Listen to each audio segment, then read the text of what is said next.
Okay, shall I start? Yes, it's a great pleasure to have Alex Belton from Lancaster and to give our final scheduled talk of the seminar of the semester. He will talk about Hirschman-Widder densities and their preservers. Over to you, Alex. Okay, thank you very much, Apoorva, and thank you very much to the seminar for this opportunity to speak on this material. Some of you may know I was a fairly frequent visitor to India. Unfortunately, COVID has prevented me from visiting for quite some time now. But yesterday I was in Delhi, if only virtually, and today I'm back in Bangalore. So I feel my Indian connections are re-establishing themselves slowly. So I'm going to be talking today, as you can see on the slides, about Hirschman-Widder densities and their preservers. I'm going to try and keep the talk at quite a high level, mainly exposition. I'm not going to go into too many technical details. This work has very recently appeared in it's now available online already, so you can find all the details there. So let me just move to my next slide. So this is joint work with Dominique Guillot in Delaware, Apoorva Khare, who needs no introduction, who is here or there, and Mihai Putinar, who is at University of California, Santa Barbara in the US, and also Newcastle University in the UK, where I'm based. So here is the rough structure of my talk. I begin by introducing the idea of Pólya frequency functions. These have lots and lots of applications, but actually, from my point of view, they're extremely interesting as analytical objects. We first became interested in them because we have a program of looking at preservation of positivity. If you have functions of some sort, matrices, when do they keep positivity properties when composed with, say, polynomial functions? And this is a program we've been working on for, I think, coming up to 8 years now, and this is the latest set of results that we've been able to obtain. So a particular subclass of Pólya frequency functions are what we've called Hirschman-Widder densities, and these are what I'm going to talk to you about today. They're densities because they're probability density functions, so they have a probabilistic interpretation.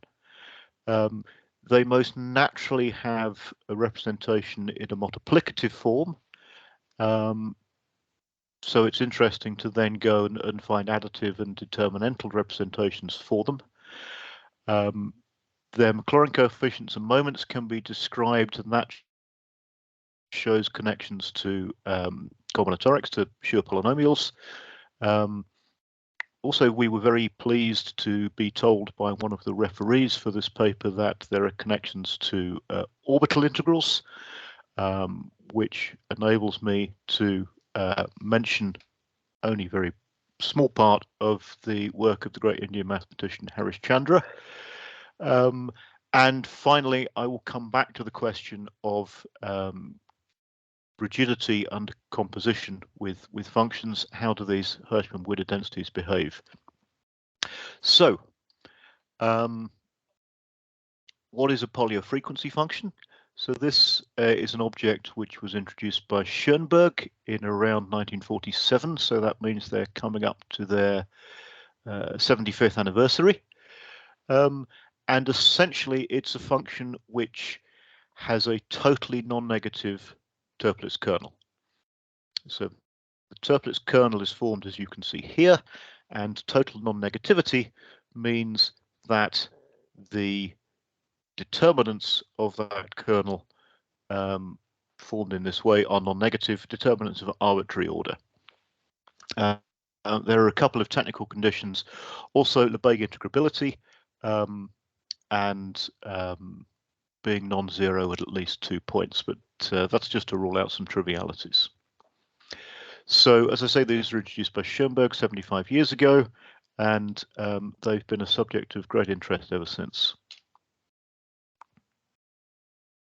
Okay, so two easy important examples, Gaussians and Laplacians. These both appear, these are both Pólya frequency functions.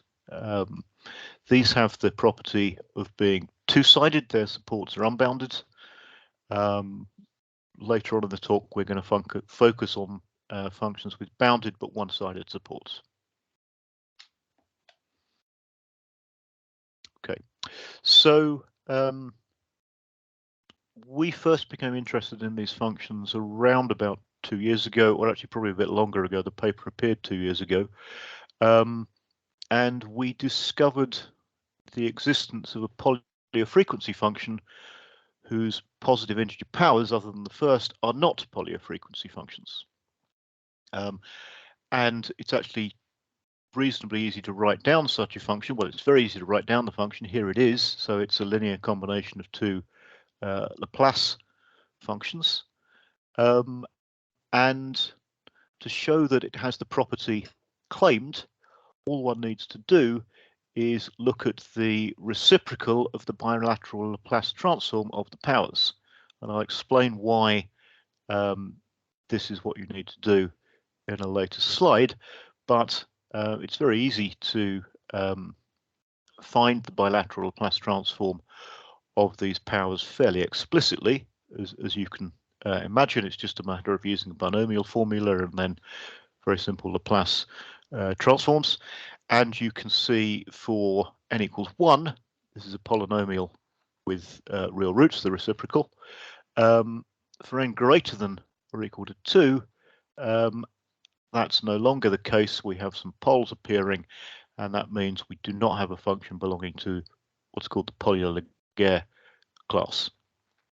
As a consequence of this, and I'll say more about this class later, but as a consequence of this, we were able to prove that Pólya frequency functions are incredibly rigid under postcomposition. The only function with which you can compose a Pólya frequency function, or rather all Pólya frequency functions, and get another Pólya frequency function, are these homotheties, these positive homotheties, just multiplied by a positive constant. Okay, so why does this proof work? Well, this is to do with Schoenberg's characterization of Pólya frequency functions in terms of their bilateral Laplace transforms. And he showed that if you have a Pólya frequency function, so integrable, non-zero, totally non-negative Toeplitz kernel, then necessarily the bilateral Laplace transform converges on an open strip containing the imaginary axis, and on this strip it's equal to the reciprocal of an entire function in the Pólya class. Conversely, if you have a function which is entire in the Pólya class and it agrees, then it must agree with the reciprocal bilateral Laplace transform of some Pólya frequency function. Moreover, as I've already hinted at, Pólya frequency functions have particular behavior in terms of their support. Either it's unbounded, so the support, so the function is nowhere zero, or the function vanishes on some semi-axis, so it's one-sided. And the bilateral Laplace transform also gives a characterization in this case, and that's what I'm going to come on to next. So I don't need the whole of the Pólya class, I only need a subclass of it. Okay, so if we have a one-sided Pólya frequency function, let's suppose to be definite that it vanishes on the whole of the negative real axis, then the reciprocal of its bilateral Laplace transform is the restriction of an entire function of the following form. So it's given by multiple of a constant, positive constant, an exponential term with a non-negative coefficient, and a possibly infinite product of terms like this, 1 plus alpha j s, where the alpha j terms are all non-negative and they're not all 0, and their sum is finite. So that's the first Laguerre-Pólya class. And this is an exact characterization in that if you have an entire function of this form, then there is a Pólya frequency function which vanishes on the negative real axis, and the reciprocal of its bilateral Laplace transform is equal to the entire function on some open strip containing the origin. We can say a little more. This parameter delta actually tells us where the Pólya frequency function vanishes. So it vanishes at least on the non-negative real axis, but actually it vanishes everywhere to the left of delta.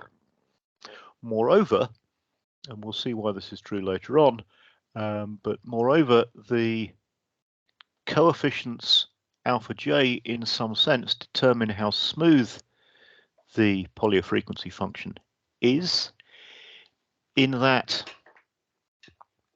it's smooth if and only if infinitely many of them are non-zero.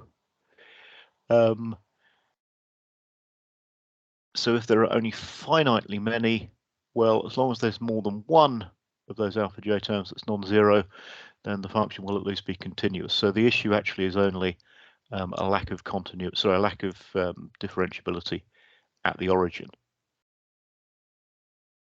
Well, sorry, lack of smoothness at the point delta, I should say. But later on we can see we'll just take delta to be 0. So we're going to be talking about one-sided Pólya frequency functions in the continuous but non-smooth category. So that's precisely those having at least 2 but only finitely many non-zero terms, alpha 1, say, up to alpha m, in their bilateral Laplace transform representation.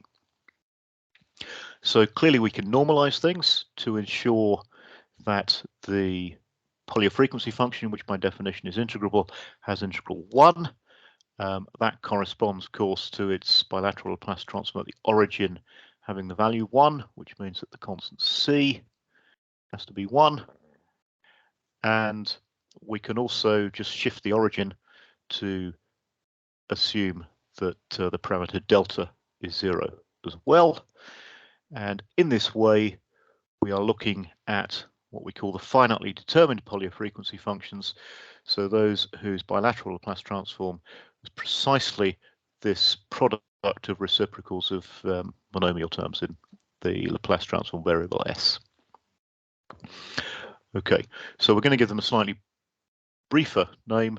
We're going to call them Hirschman-Widder densities. So just to recap the history here, and to explain how Hirschman and Widder fit into the story. So as I've already said, Schoenberg introduced these Pólya frequency functions in 1947. Hirschman-Widder, and I'm sorry there's an R missing there, Hirschman-Widder studied functions of the form we've just announced, where the terms alpha 1 up to alpha m are distinct and positive. And they looked at the smoothness of those functions, and this work was through the Laplace transform. A couple of years later, Schoenberg's first full paper on Pólya frequency functions appeared in 1951. That is a fantastic paper. It's a really enjoyable read, and it's where many of the properties I've already mentioned about Pólya frequency functions are determined. And Schoenberg there was building in part, or at least placed the analysis of Hirschman-Widder into a wider context. Hirschman-Widder then came back 4 years later with a monograph with a detailed analysis of these functions and their Laplace transforms. And obviously they were interested in connecting these with topics of a lot of interest of the time. So operational calculus, which perhaps these days is not so popular. But also with approximation theory, which is still very important. So Schoenberg actually did a lot of work and introduced the idea of splines, and there are connections to splines here. This is varying into applied fields that I have little competency to talk about. Okay, so here are our Hirschman-Widder densities. So if we have any M tuple, where M is finite but at least 2 of non-zero real numbers, we say that the corresponding Hirschman-Widder density is the unique continuous function whose bilateral Laplace transform has the form that we've already seen, and of course it's immediate to see where that integral will converge. It's on the open half plane given by this formula here. Okay, if we insist that the density is continuous, then of course we can invert the Laplace transform uniquely by Fourier-Mellin or something like that. So we do indeed have a unique solution if we insist that the function is continuous. So just to emphasize that, firstly, every Hirschman-Widder density does indeed exist for every choice of parameters, alpha 1 to alpha m. There's only one possibility because of that continuity requirement. The function we get is both a Pólya frequency function, and that follows from the bilateral Laplace transform characterization, because the functions we've got are in the Pólya class. It's also a probability density function. When is it one-sided? Well, it's a little exercise to see that if you take the convolution, so if you go back to the bilateral Laplace transform and you ask yourself what functions have this Laplace transform, you should be able to solve that. I'll tell you what the answer is later on, but you might like to think about that. If you have two functions like that where the alpha j have different signs, then it's easy to see that their convolution has support the whole of the real line. So that shows half of what I'm saying here, that the function is one-sided if and only if all of the entries of alpha have the same sign. And through convolution, through multiplication of Laplace transforms, we see that the Pólya, the Hirschman-Widder density has a multiplicative representation. Pólya frequency functions and Hirschman-Widder densities are both closed under the convolution product. The additive structure of these functions is more complicated. If you make the simplification that all of the entries of alpha are distinct, then the situation is a little easier to handle. But if you don't make that stipulation, then a little working shows that you can represent your functions in the following form, according to point 4 here. We can always find an M tuple of real polynomials. You can say what the degree is. The degree has to go up as more and more elements of alpha are equal. That's an approximate way of saying it, but we can always find some real polynomials such that the Hirschman-Widder density is the linear combination with coefficients being those real polynomials of one-sided exponential functions, and the parameter for that one-sided exponential function that appears in front of the x in the numerator is the reciprocal of a term in the collection of quantities alpha. Okay, so in fact, this answers my question. I was saying what is the Laplace transform for one of those terms? It's a one-sided exponential like this. Okay, in the case when all of the terms alpha 1 up to alpha m are distinct, and so a1 up to am are distinct, then actually all of these polynomials have got degree 0, that is, they're just constants. A precise formula for those constants is something that we will see a little later on.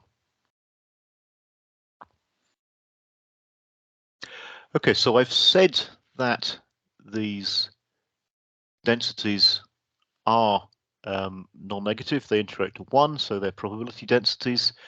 So for what random variables are they the density functions? And well, let's specialize to taking all of our coefficients to be positive. Then it's actually very straightforward to see that the corresponding Hirschman-Widder density is just the probability density function for the random variable.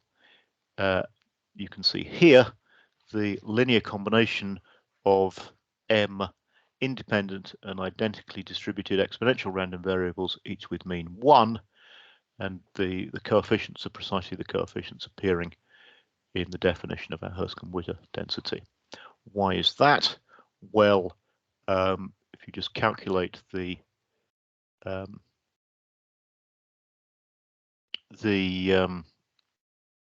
Laplace transforms of these, then you can see that everything fits together as it should.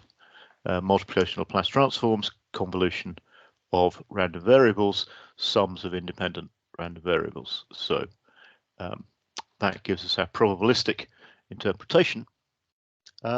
Now, random variables of this form are actually quite often studied, and if you start looking in the literature, the term to use is hypo-exponential density. They do appear in probability theory and in statistics literature. They're connected to absorption times for finite state Markov chains. When the entries of alpha are equal, then these are specialized further. They become what are called Erlang densities and are connected to queuing theory. And it's a special form of Galois distribution. So they have a number of applications, and I've listed some there. But the interesting point for us was that connection to Hirschman and Widder and to Schoenberg's work seemed generally to be overlooked. And I think every few years, authors rediscover the formulae for some moments and some distributions that we're going to see later on, but without realizing that it's profitable to take the Pólya frequency function point of view. Okay, so let me progress now to thinking a little more about the additive representation.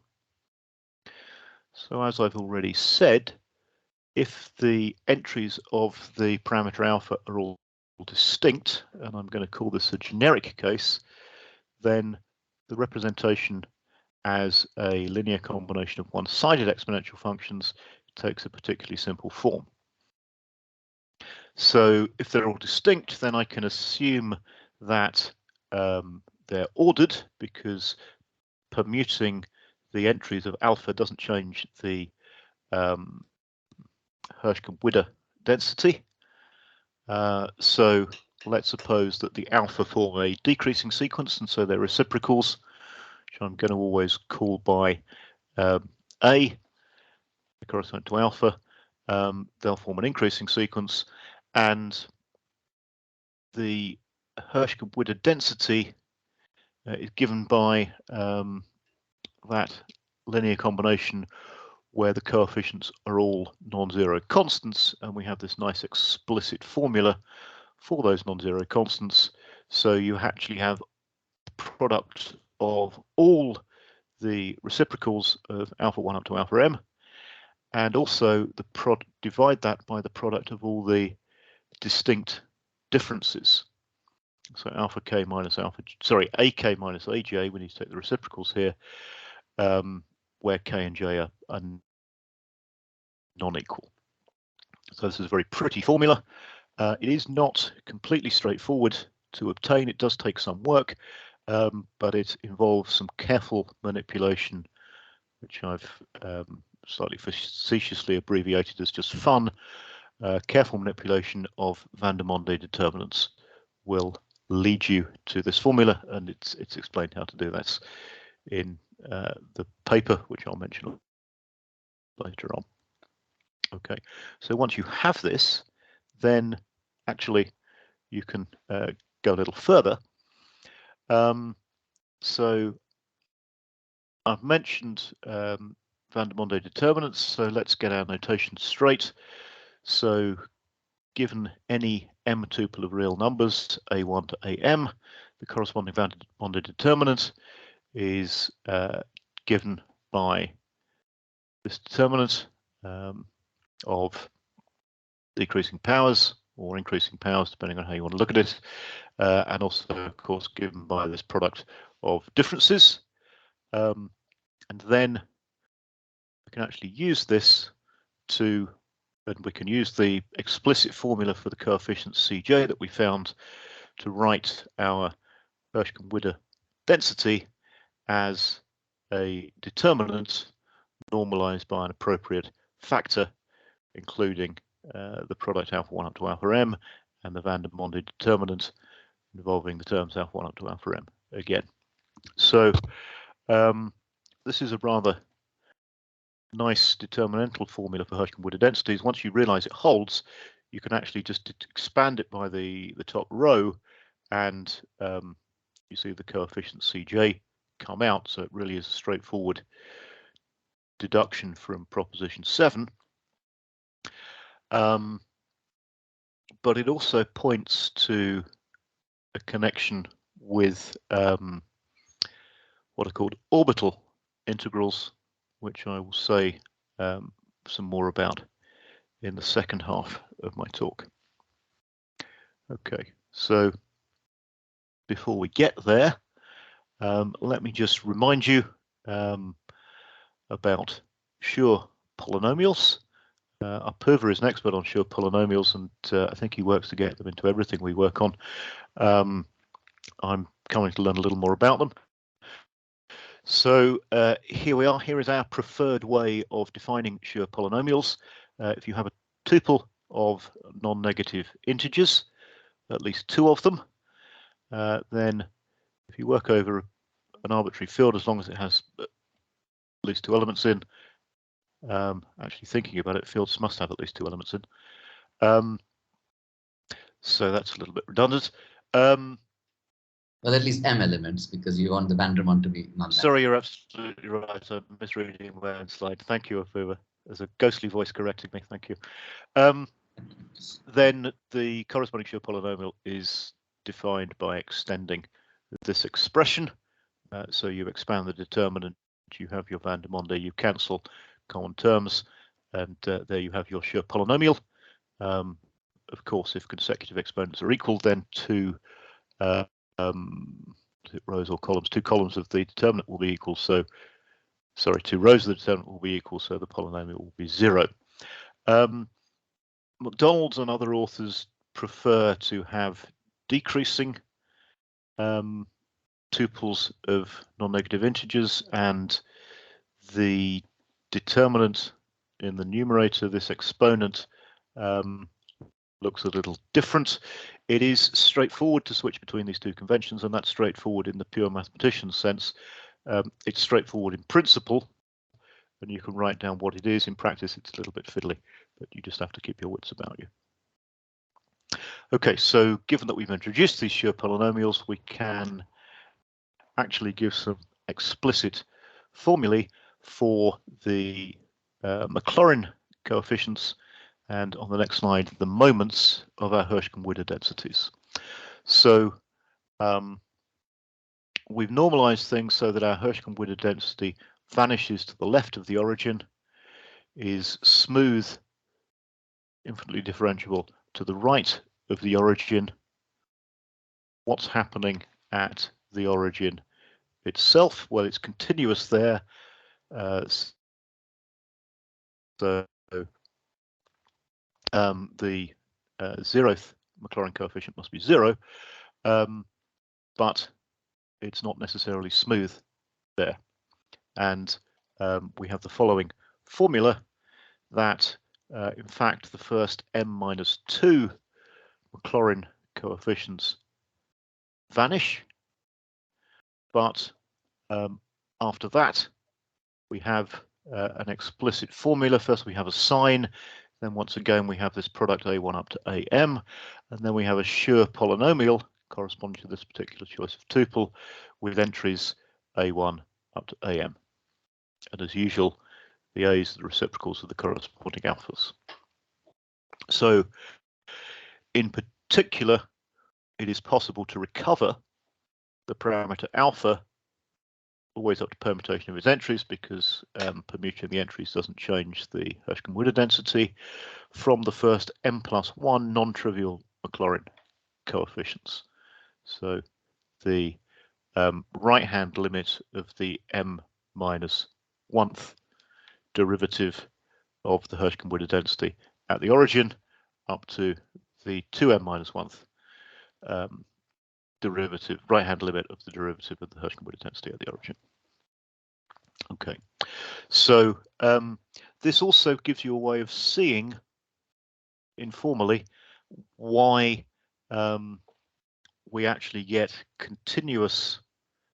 we get smooth functions if all of the alpha j in that representation of a Pólya frequency function, if infinitely many of them are non-zero, then that sort of corresponds to taking m to infinity here, and so the Maclaurin series will behave nicely, and we'll actually have a function which is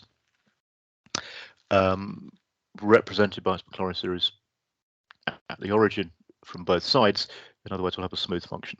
So you can see from this result, at least intuitively, the claim that I've made earlier, where is it, that the function phi is smooth if and only if infinitely many of the alpha j are non-zero.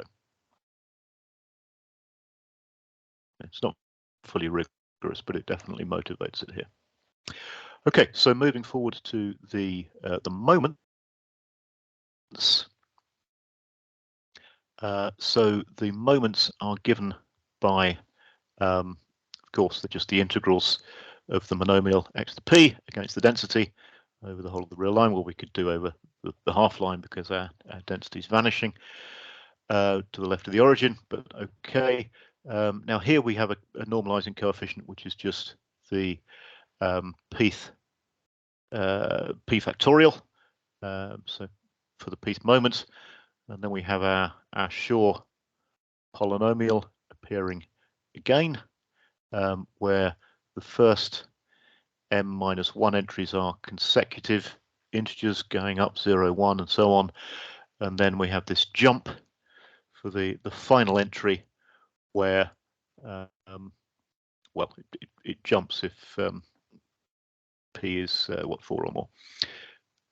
Sorry, no, it jumps if p is at least 1. Now we see that alpha can be recovered from the first m moments of the Hirschman-Widder density. And you might say, well, why can we recover the parameter alpha from m moments, but from m+1 non-trivial Maclaurin coefficients? And that is because essentially the Maclaurin coefficients are carrying around some redundant information. That is, all of them have the product, they have this product a1 up to am appearing, and to recover the parameters alpha that we want, we actually need to look at the ratio of the Maclaurin coefficients. We divide them all by the first non-vanishing one, and that gets rid of this common factor. So actually we're only looking at m pieces of data in each case, but to get the m pieces of data we need from the Maclaurin coefficients, we need to perform this normalization first, okay, because of this common factor of the reciprocal of these terms. Okay, so this is a very nice explicit formulae that we've obtained, and I'm now going to go on and do my best to explain the connection between Pólya frequency functions, and particularly Hirschman-Widder densities, and what are called orbital integrals. So this comes out of the representation theory for what are called big groups. This is not a subject I know very much about, and I've been very much led by a very interesting piece of work by Olshansky and Verschik, and I'm going to pluck out some of the key information from that work, and I'm going to skip over a lot of, I'm afraid, a lot of technical detail, but hopefully I'll give you enough information so that you can see where this is coming from, and perhaps follow up if this piques your interest. So let us take UN, which, as we know, is a compact group of unitary transformations of Cn, and if we pick a fixed Hermitian matrix, let's call it S, n by n Hermitian matrix, then this compact group acts by unitary conjugation on the submission matrix, and let's let omega denote the orbit of this Hermitian matrix under the action of this group through conjugation. That then will carry a normalized, so unit UN invariant measure, and let's call that measure mu. So we can then introduce what's called the characteristic function of mu. So that is a function on the whole of the collection of n by n Hermitian matrices, and we take such a Hermitian matrix, let's call it B, then we compute this integral. So we have our probability measure mu, and over the orbit omega, which is determined by S, so this is f of S.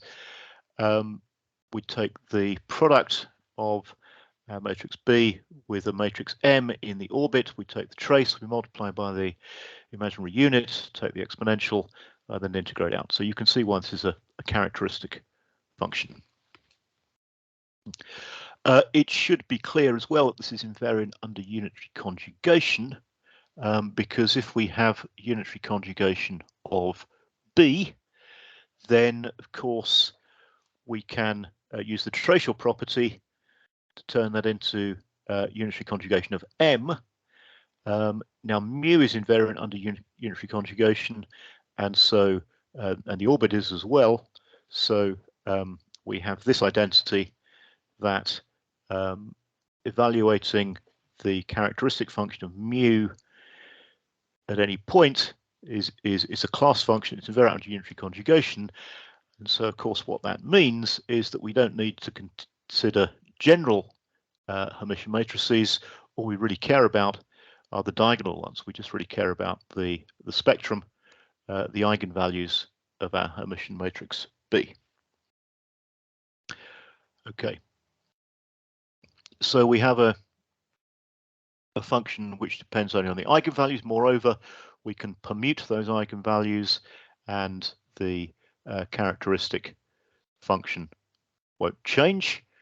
And of course, it's a Fourier transform, as we've defined it here.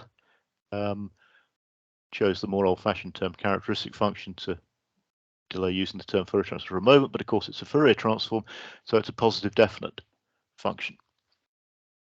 Okay, so that's all done in the n by n case, but we can extend this to the case of Hermitian matrices of arbitrary size.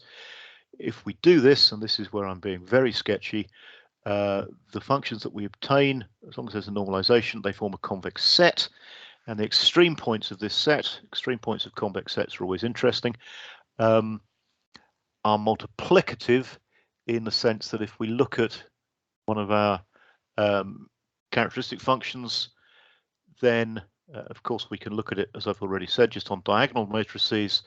They split up into functions just acting on one term in that diagonal matrix in this way.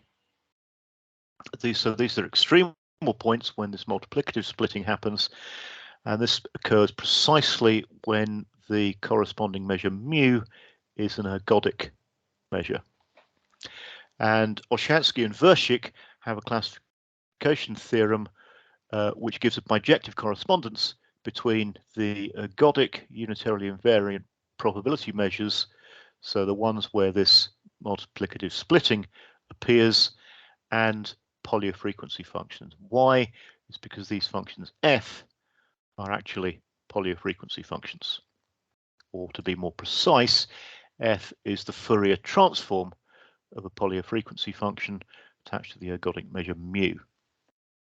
And the specific invariant measures you can obtain actually correspond to the building blocks of the class of Pólya frequency functions. Now, I haven't gone into this, but if we go back to the first Laguerre-Pólya class, you can see the building block with a constant, this exponential term, and then these monomial terms.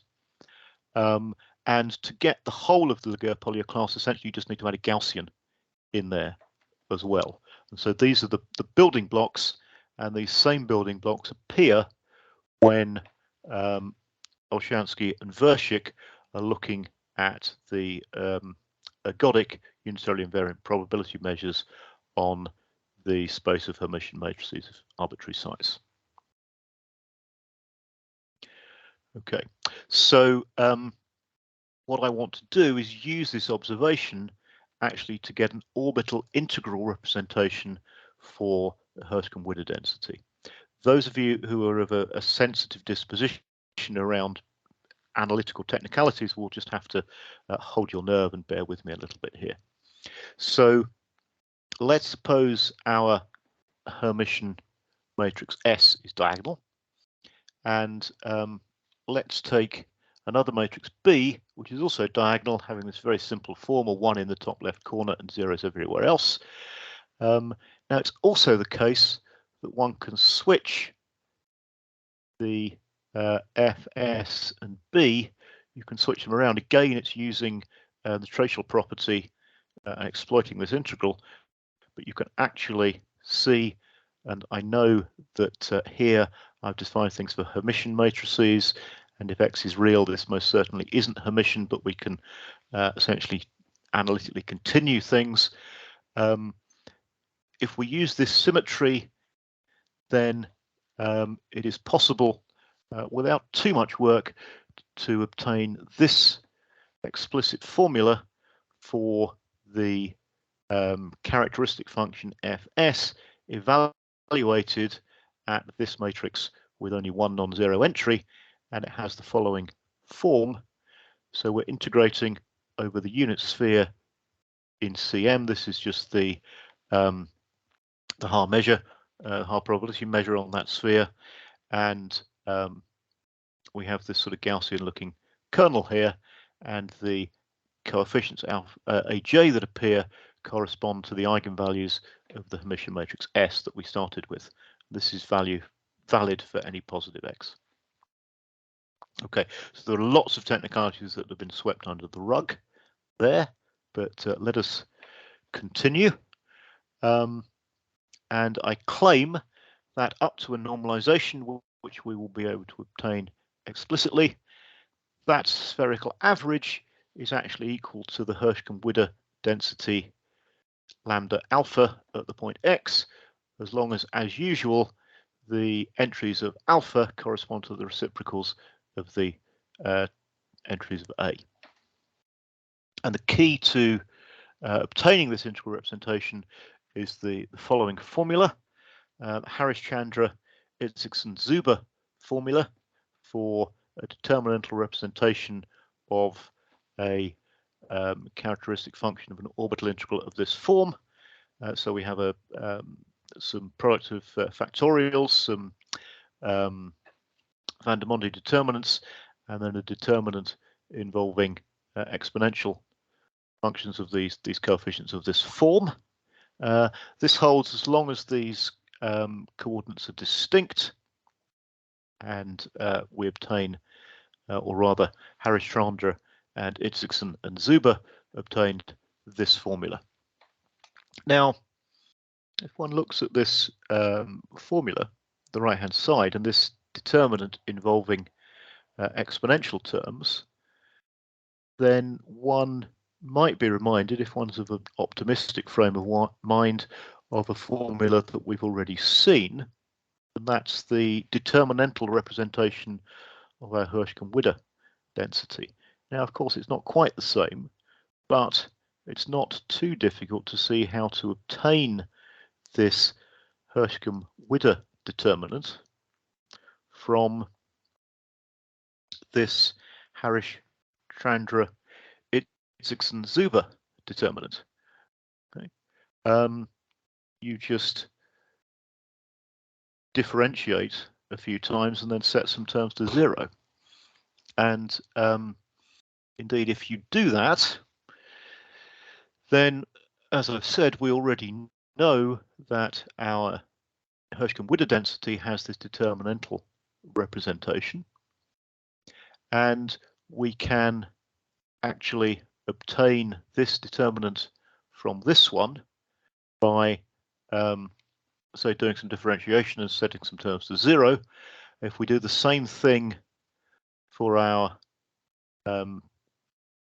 integral here, our orbital integral representation of our characteristic function, then we obtain the following representation for our Hirschman-Widder density. It is, in fact, possible also to reverse this series of arguments, but we obtain this through elementary means, and then we can obtain this nice integral representation, spherical integral representation, by using the sophisticated machinery of the Hirschman-Widder Itzigson-Zuber formula. Okay, so that's all I wanted to tell you about Hirschman-Widder densities, at least about their representation, but I do want to speak a little bit about their preservers, and I have a feeling that my last two slides are mislabeled, so they should say preservers for Hirschman-Widder densities. So, as I've said, when I say we here, I mean Apoorva, Dominique, Mihai, and myself. We've had this program of looking at preservation of positivity properties under algebraic operations, and we're particularly interested where total non-negativity of arbitrary order is preserved. So going back to the beginning, where any integer p can be taken here. You can, of course, look at the case where p is only taken up to some threshold. If you do that, so total non-negative order p, where p is finite, well, then the situation is more complicated. Going back to the 1960s, Carlin was aware of Pólya frequency functions whose alpha powers are totally negative to fixed finite order for large alpha. We lose the opportunity to use the whole Laplace transform machinery, which has been so important to our approach. So we won't focus on this. We have already seen at the beginning of the talk that there is one Pólya frequency function for which you can't take any integer power beyond the first and stay a Pólya frequency function. So the question we asked ourselves once we'd used that result is actually, how typical is this behavior? Is that one function that we found very special, or is that actually what usually happens? And indeed, that is very much the case. So here is the result we obtained. If we have, no, there exists a set of Lebesgue measure 0, such that on the complement of that set, if we look at the Hirschman-Widder densities with parameters in the complement of that set, so almost all of them in some sense, then composing with a real polynomial destroys the Pólya frequency function property, and in fact destroys the total non-negativity property, unless you're in the very simple case of just multiplying by a positive constant. However, we're also able to identify a special case where you can have powers being positive, being Pólya frequency functions, and that is where the reciprocals of the entries of alpha are in arithmetic progression. Okay, so that's what I wanted to tell you about Hirschman-Widder densities. I understand that it's the exam season. You're probably getting towards the end of a long term, so I've had my 55 minutes by my clock. Thank you very much for your attention. My slides will be made available on my website in due course. I've got details of the papers which I've referred to listed on those. But let me say thank you very much for your attention, and if anybody has any questions, then I would be very happy to take those. Thank you, Alex, for a very nice explanation of our paper. Helps me as well. Yes, so anyway, further questions, people have questions?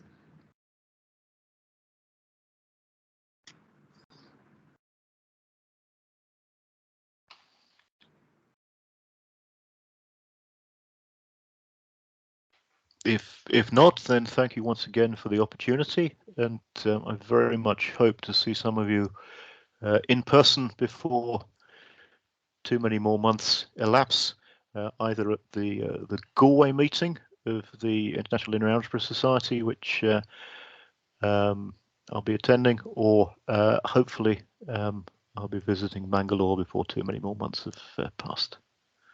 Or if you're no plans yet. The Apoorva meeting in Poland, I think, this summer. Are you going there as well? I'm not going to Poland this summer.